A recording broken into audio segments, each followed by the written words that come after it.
밖에 나와봤더니 뿌옇게 연기가 많이 피어오르면서 건물이 무너져 있는 부분을 확인을 했었어요. 너무 순식간에 일어난 일이었어도 어쨌든 간에 그런 천전이나 없이 그대로 그냥 닥쳤습니다.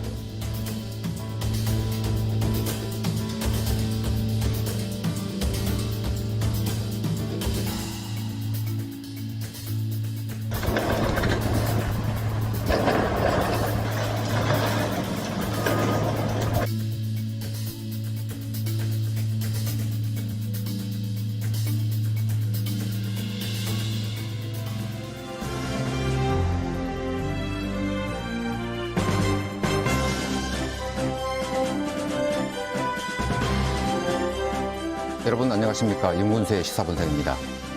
참혹한 사고가 또 발생했습니다. 무분별한 개발과 안전 불감증이 나온 후진국형 인재라는 지적에 이견이 없어 보이는데요. 정말 막을 방법은 없었던 건지, 이런 처참한 사고가 반복되지 않도록 하려면 어떤 대책이 필요한지 논의해 보도록 하겠습니다. 오늘 함께해 주실 분들입니다. 광주대 건축공학과 송창영 교수 나오셨습니다. 안녕하십니까. 참여자치 11회 최혜용 정책위원장입니다. 안녕하십니까. 네, 반갑습니다. 광주MC 김철원 기자 나왔습니다. 어서 오십시오. 네, 먼저 수사 진행 상황부터 살펴보죠. 김철원 기자, 예. 사고 원인 규명을 위한 경찰 수사 진척이 좀 있습니까? 예, 먼저 말씀드리기 전에 고인들의 명복을 빌고 부상자들과 유가족들에게는 깊은 위로를 드리겠습니다. 광주경찰청에서는 71명으로 구성된 수사본부를 꾸려서 조사를 신속하게 진행하고 있습니다. 네. 크게 두 부문으로 나눠서 진행을 하고 있는데요.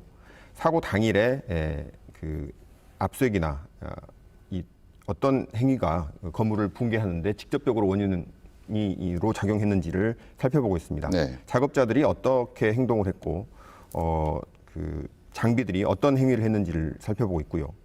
간접적인 원인으로는 이 철거 계획서가 있는데 이것대로 진행이 된 것인지, 그리고 이 재개발 인허가 과정은 어떻게 되는 것인지, 불법 하도급 과정은 어떻게 되는지를 수사를 하고 있습니다. 네네. 현재까지는 이 시공업체인 현대산업개발과 철거업체 그리고 감리업체 관계자 등 모두 7명을 입건해서 수사를 하고 있는데, 수사가 진행됨에 따라서 네. 입건된 피의자 수는 더 늘어날 것으로 보입니다. 네. 송 교수님, 네. 이번 사고의 근본적인 원인 뭐라고 보십니까? 글쎄 이제 삼풍백화점, 성수대교, 대구 지하철 이런 각종 재난이 그동안에 반복됐지 않습니까? 네. 우리 사회가 그런 거에서 학습해가지고 뭔가 바꿔줘야 되는데 끊임없이 반복되는 용어가 안전불감증이다, 후진국형 재난관리 시스템이다 이렇게 얘기하는데, 사실은 한번 좀 바뀌어져야 할 시점이 되지 않았나 정말. 네. 그리고 제일 큰 문제는 지금 각종 재난 통계라든가 사건 사고, 이번에 코로나19도 마찬가지고, 우리가 도시화가 되면 될수록 점점 더 불확실성에 기인한 특수한 재난들, 예측하지 못한 재난들에 우리는 매우 노출되어 있거든요. 네. 그래서 독일의 사회학자 울리히백 선생은 현대 사회를 위험 사회라고 할 정도로, 결국은 우리가 지금 현재 살고 있는 삶 자체가 살얼음판에서 살고 있고 폭탄 돌리기를 하고 있다. 네. 그러면 이런 위험 사회에서 우리가 어떻게 생존해 나갈 것이냐, 우리가 한 번쯤은 깊게 고민을 해봐야 할 시간인 것 같습니다. 네. 최 위원장님, 시민사회에서는 이번 참사 어떻게 보고 계십니까? 예, 시민사회에서는요, 이번 참사는 인간의 욕심이 낳은 시장 실패로 보고 있습니다. 네. 그렇기 때문에 이 시장의 규제가 얼마만큼 필요한가 여실히 보여주는 참사라고 보고 있고요. 네. 저희가 이 중에서도 특히 주목하고 있는 것은 재개발, 재건축 사업과 관련된 이 관행적인 상납고리, 그리고 이를 또 시행하기 위한 하도의 재하도가 이루어지는 이러한 문제들을 좀 주의 깊게 보고 있습니다. 네.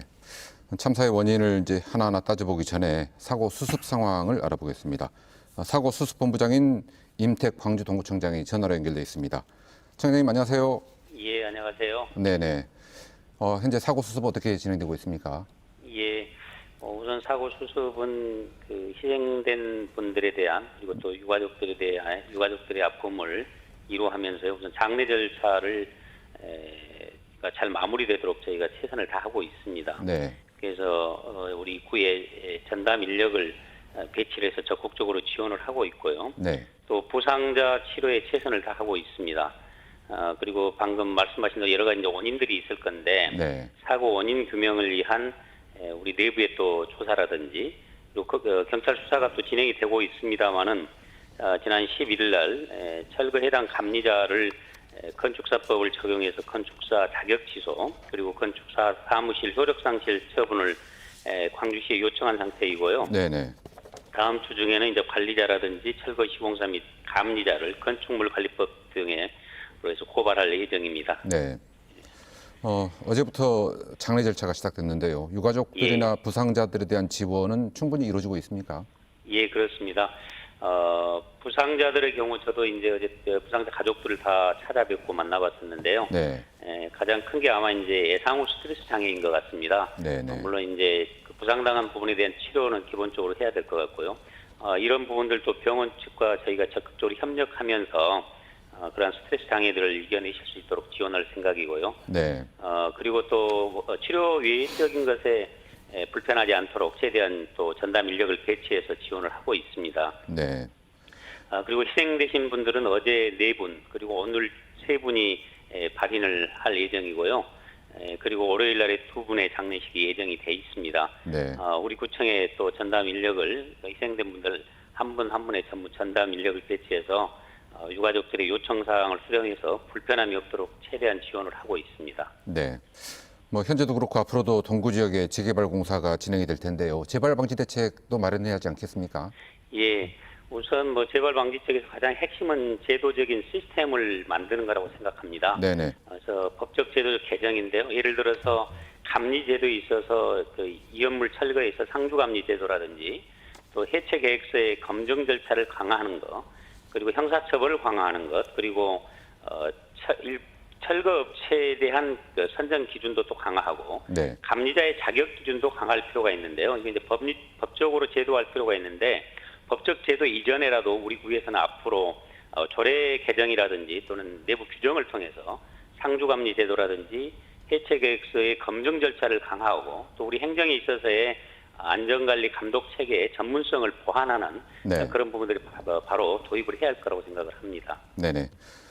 사고 수습과 피해자 지원에 만전을 기해 주시기 부탁드리겠습니다. 예, 최선을 다하겠습니다. 네, 지금까지 임태익 광주동구청장이었습니다. 그럼 이제부터는 사고 원인을 짚어보겠습니다. 먼저 해체 공법과 철거 방식부터 살펴보죠. 송 교수님, 네. 사고 현장에 적용된 해체 방법 적절했다고 보십니까? 일단 철거 해체 계획서를 제가 꼼꼼하게 한번 챙겨봤는데 네. 그 제일 중요한 것은 주변 보행자 통행이라든가 차량 이동 상태를 감안해서 해체 계획서를 수립하게 되어 있거든요. 네. 그런데 그 해체 계획서를 만약에 주변 상황을 제대로 체크했다면 이 공법을 사실은 좀 시간이 걸리고 공사 비용이 많이 들더라도 네. 잭서포트라는 것을 대고 쭉 밑에서부터 올려가지고 공투나 06짜리 포크레인을 대형 크레인으로 들어 올려서 보통 일반적인 공법입니다. 네. 해체하신 분들의 네. 거기서부터 맨 위에서부터 조금씩 철거해가지고 수직으로 이렇게 내려오는 공법으로 선정이 됐어야 되는데 잭서포트라는 지금 화면에 네, 나오는 그렇습니다. 저거 이제 저런 것을 굉장히 많이 이제 시공을 해놔야 됩니다. 그러니까 사실은 해체하려고 하는데 저런 걸 보강하려고 하니까 공사 기간도 들고 비용이 많이 들 거 아닙니까? 네. 그러니까 이 현장은 저런 공법을 사용한 것이 아니라 옆에다가 흙을 싸가지고 네. 대형 크레인을 쓰지 않고 포크레인이 010짜리 큰 포크레인입니다. 그걸로 네. 한꺼번에 이렇게 압세를 해서 나가는 그런 공법입니다. 이런 공법은 만약에 그 철거 현장 한 가운데라면은 상관이 없죠. 그런데 바로 옆에 주변 도로가 있고 차량이 있는 곳에서는 네. 이 공법이 적절하지 않았다고 생각합니다. 네. 네. 화면에서 봤습니다만 잭서포트라는 게 건물이 한꺼번에 무너지지 않도록 지지해주는 역할을 하는 건가요? 그것은 아니고요. 정확하게 얘기하면은 02짜리나 06짜리 작은 포크레인을 5층에 올려서 조금씩 하려면 그 02짜리나 06짜리가 그 포크레인이 무겁습니다. 보통 한 네. 10톤에서 한 15톤 정도 되기 때문에 그걸 철거하려다가 그게 붕괴될 수가 있기 때문에 네네. 그 포크레인을 견딜 수 있게 하기 위해서 잭서포트를 임의적으로 넣는 거죠. 중장비의 무게를 그렇습니다. 견디는 장치군요. 예, 붕괴도 막고. 네네.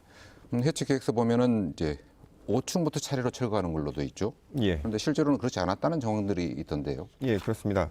이게 그 문제 해체 허가 신청서입니다.